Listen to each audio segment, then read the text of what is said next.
A história de Pôncio Pilatos, o governador romano envolvido na crucificação de Jesus Cristo, tece uma narrativa que transcende a importância religiosa para se tornar uma investigação histórica e moral envolvente.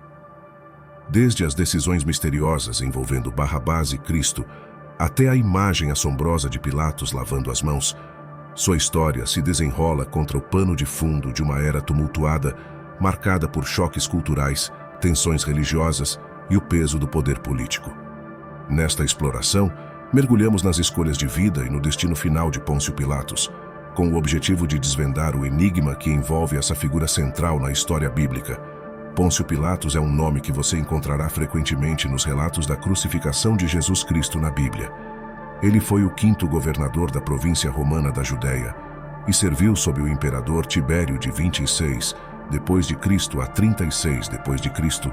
Pôncio Pilatos desempenhou um papel crucial nos eventos bíblicos mencionados no Novo Testamento.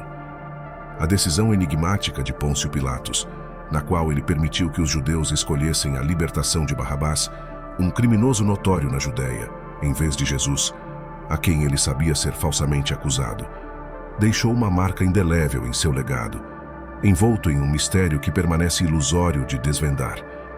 Apesar de sua esposa ter sonhado com Jesus na noite anterior e aconselhado-o a não se envolver com ele, Pilatos acabou entregando Cristo para ser crucificado depois que o povo escolheu Barrabás. Pilatos fez o gesto de lavar as mãos, indicando que ele não tinha nada a ver com aquela decisão injusta, mas isso não pôde salvá-lo de seu destino. Por essa razão, no vídeo de hoje, discutiremos a vida e a morte trágica de Pôncio Pilatos. Quem ele era, como ele subiu ao poder, por que ele lavou as mãos e permitiu que Jesus fosse crucificado, e quais foram as trágicas consequências das escolhas erradas que ele fez. Por favor, fique comigo até o final, pois você ficará surpreso com o desfecho de sua história. Mas primeiro, faça-me um pequeno favor clicando no botão de curtir para apoiar o canal e também se inscreva. Isso também ajudará você a nunca perder uma atualização quando carregarmos um novo vídeo. Vamos começar agora para obter uma ampla compreensão desse homem. O Império Romano conquistou e ocupou a região da Judéia em 63 a.C., fazendo-a sob o domínio romano. Essa ocupação foi ressentida por muitos judeus que se opunham à dominação estrangeira e ansiavam por independência política. Os romanos e os judeus tinham práticas culturais e religiosas distintas. Os romanos eram politeístas, adorando um panteão de deuses, enquanto os judeus eram monoteístas, acreditando em um único Deus. Esse divisor cultural e religioso levou a crenças e práticas conflitantes. O Império Romano impôs pesados impostos sobre suas províncias, incluindo a Judéia, para financiar suas vastas despesas militares e administrativas. O fardo da tributação, juntamente com outros tributos, eram fontes de descontentamento entre a população judaica. Governadores e prefeitos romanos, como Pôncio Pilatos, eram nomeados para supervisionar as províncias. Sua autoridade incluía manter a ordem, coletar impostos e garantir a lealdade ao Império Romano. A maneira como esses oficiais exerciam seu poder às vezes levava a conflitos com a população local. Os romanos, por vezes, demonstravam insensibilidade cultural para com as práticas religiosas judaicas. Por exemplo, tentativas de instalar emblemas ou estátuas romanas em Jerusalém, que entravam em conflito com as crenças religiosas judaicas contra imagens esculpidas, provocavam indignação e protestos. Havia levantes esporádicos e movimentos de resistência entre a população judaica contra o domínio romano. Grupos como os zelotes procuravam resistir à autoridade romana por meio de rebeliões armadas, contribuindo para uma atmosfera de tensão e inquietação. A religiosidade dos judeus desempenhava um papel significativo. Eles acreditavam em uma aliança especial com Deus e ressentiam-se de qualquer interferência estrangeira em seus assuntos religiosos. Os romanos, por sua vez, muitas vezes percebiam as práticas religiosas judaicas como peculiares e suspeitavam de sentimentos rebeldes potenciais. Isso levou a uma série de tensões na região onde Pôncio Pilatos supervisionava, colocando-o, portanto, em uma posição desafiadora. Sob pressão em seu governo, a vida precoce de Pôncio Pilatos não é extensivamente documentada e os registros históricos fornecem informações limitadas sobre seu passado. O que se sabe vem de breves referências em textos históricos e dos relatos do Novo Testamento na Bíblia. Pôncio Pilatos nasceu por volta do ano 26 a.C. e veio de uma família que pertencia à ordem equestre romana, uma classe social abaixo da classe senatorial, mas ainda considerada parte da elite romana. O local exato de seu nascimento é incerto, mas registros históricos sugerem que ele provavelmente nasceu na Itália Central. O histórico familiar e a criação inicial não são bem documentados e há pouca informação sobre sua educação ou carreira inicial. Ele ascendeu ao destaque por meio de sua associação com figuras influentes na política romana, o que finalmente levou à sua nomeação para posições-chave dentro do Império Romano. A entrada de Pilatos no serviço público é frequentemente atribuída às suas conexões e relacionamentos com indivíduos influentes em Roma. Não era incomum para indivíduos da classe equestre garantir posições dentro da administração romana por meio de conexões familiares ou políticas. A carreira de Pilatos no serviço público progrediu e ele eventualmente se tornou o prefeito-governador da província romana da Judéia, posição que ele ocupou aproximadamente de 26 a 36 d.C. Pilatos compartilhou uma quantidade limitada de poder civil e religioso com o Sinédrio Judeu, uma assembleia de 23 ou 71 anciãos. Como prefeito da Judéia, ele era responsável pela administração civil geral da província, o que incluía a aplicação da lei romana, a manutenção da ordem pública e a administração da justiça. O prefeito tinha comando sobre as forças militares romanas estacionadas na Judéia.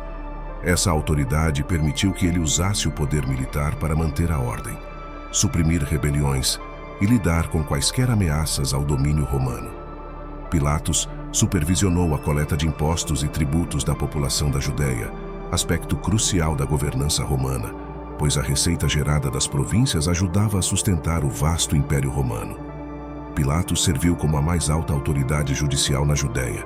Ele tinha o poder de presidir julgamentos, emitir sentenças e administrar punições. Suas decisões eram esperadas para se alinhar com a lei romana, e ele tinha o poder de infligir a pena capital. No entanto, no caso de Jesus, ele não queria. Mesmo no Evangelho de Lucas, podemos ler sobre o julgamento de Jesus, onde ele envia a responsabilidade para Herodes, e ainda assim, Herodes a devolve a ele. O apóstolo Lucas descreve Pilatos como um líder que não queria assumir a responsabilidade por uma decisão tão importante. No capítulo 23, depois de não encontrar culpa em Jesus, ele tenta passar a responsabilidade para Herodes, um príncipe da Judéia que havia sido responsável por ordenar a decapitação do profeta João Batista 3 anos antes. Como Herodes devolveu a responsabilidade a Pilatos, ele a entregou ao povo judeu. No Evangelho de João, podemos ver uma postura mais arrogante de Pilatos, que questiona Jesus quando ele afirma ser o rei e zomba do Messias quando ele diz que veio ao mundo para testemunhar a verdade. Retornando à história, os líderes religiosos judeus pressionaram Pilatos a condenar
Relatos históricos mostram que 3 anos após a morte de Jesus, Pilatos tomou medidas brutais, ordenando a prisão e o assassinato de alguns galileus que estavam fazendo sacrifícios no templo.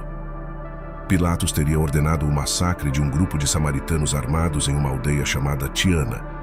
Esses samaritanos esperavam encontrar artefatos acreditados terem sido enterrados lá por Moisés. O líder desse movimento pode ter sido Dozo, uma figura messiânica entre os samaritanos ativos naquela época. Os samaritanos, alegando não estarem armados, apresentaram uma queixa a Lúcio Vias, o ancião, governador da Síria de 35 a 39 d.C. Essa queixa levou ao chamado de Pilatos de volta a Roma para enfrentar o julgamento por Tibério. No entanto, Tibério havia morrido antes da chegada de Pilatos, colocando a data da remoção de Pilatos como governador por volta de 37 d.C.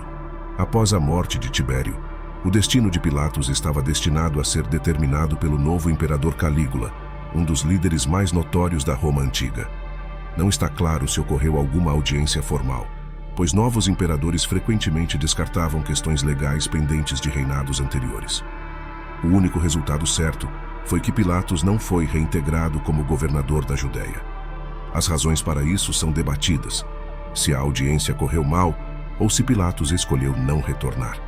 No entanto, era certo que Pilatos foi enviado ao exílio na região da Gália, onde a França está localizada. O historiador da Igreja Primitiva Eusébio, escrevendo no início do século IV, afirmou que a tradição relata que Pilatos cometeu suicídio depois devido à desgraça. Eusébio, o historiador cristão primitivo, fornece um relato da morte de Pôncio Pilatos em sua obra História Eclesiástica II, 7.1. De acordo com Eusébio, essa informação é derivada da tradição, e ele não oferece detalhes explícitos ou fontes.